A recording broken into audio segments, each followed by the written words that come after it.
Ja, mine damer og herrer, velkommen endnu en gang til Pretoria Teatret her i Kongens København. Tæppet går, ballet er forbi, sæsonen er slut.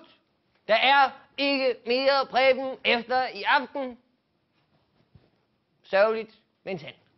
Jamen, det er jo spændende i aften, ikke? For vi har fint besøg. Vi har sgu fint besøg. Søren Skrumle Pedersen, direktør for Cirkusrevyen, er inde og se mit show i aften.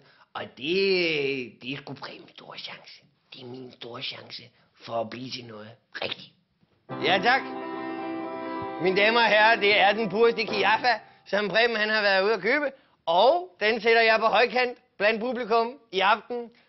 Vi skal lege en lille leg, hvor en af de heldige deltagere kan gå hjem med disse dyre dråber. Så det er altså om at være hurtig på poterne, folkens. Og så prøve at se, hvem det er, Preben laver nu. Vi har det rekvisitter klar her. Jeg er glad for, at han overhovedet dukker op, Skrumle. Fordi vi havde jo den lille episode, ikke? Hvor det var til Skrumles 40-års. Hvor jeg knipper hans kone. Og det var kun lige et øjeblik. Det var meget hurtigt overstået. Men Skrumle blev åbenbart, det var faldt ikke i hans smag. Det tog han faktisk meget ilde op. Ikke? Og siden da har Preben skulle være lagt lidt på is. Ikke? Vi har det så godt i Danmark.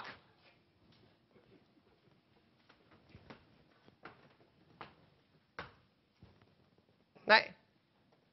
Din dame. Ja, ikke en skid. Det er Birthe Rønn Hornbæk, for helvede. Og nu kommer der den sidste.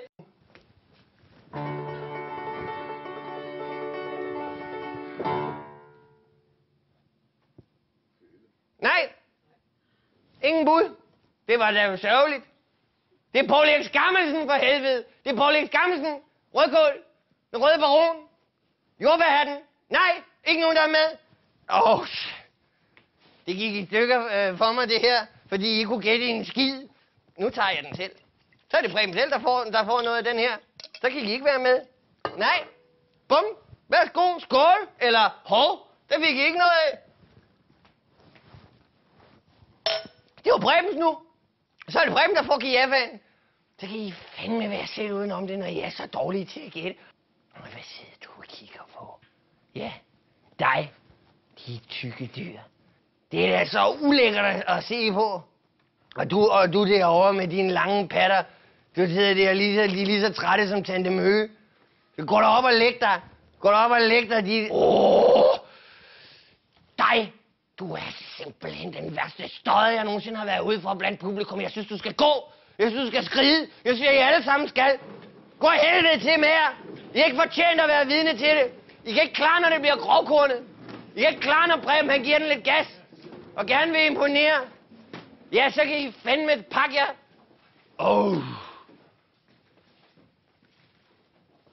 Føj. Jeg synes, det er ulækkert. Rudi, tag noget Kiaffa for helvede. Jamen, jeg synes, det er gået godt i aften, ikke? Jeg synes, det var en værdig afslutning på Preben Pallehat show. Sådan skal det skulle skæres, ikke? Og sådan, så fik folk lidt godt at gå hjem på. Og at der så var et par sure miner nede i salen, som synes, at Preben blev lidt grovkornet, og de kunne ikke helt klare mosten. Det er jo ikke mit problem. Det vigtigste er, at jeg tror, Grumle synes, det var fint show. Jeg synes, han tror, det var et godt show. Og jeg kan regne med at være på plakaten til Cirkusrevyen her næste år, ikke? Og så var der jo en lille bonus til Preben, fordi folk kunne jo ikke gætte, hvad Preben lavede. Så får man sådan en lille ekstra en oven i hatten, ikke? Og det er jo ingen, der brokker sig over. Nej, jeg synes, hvis Preben Pallehat show skulle slutte, så var det sådan, det skulle gøre.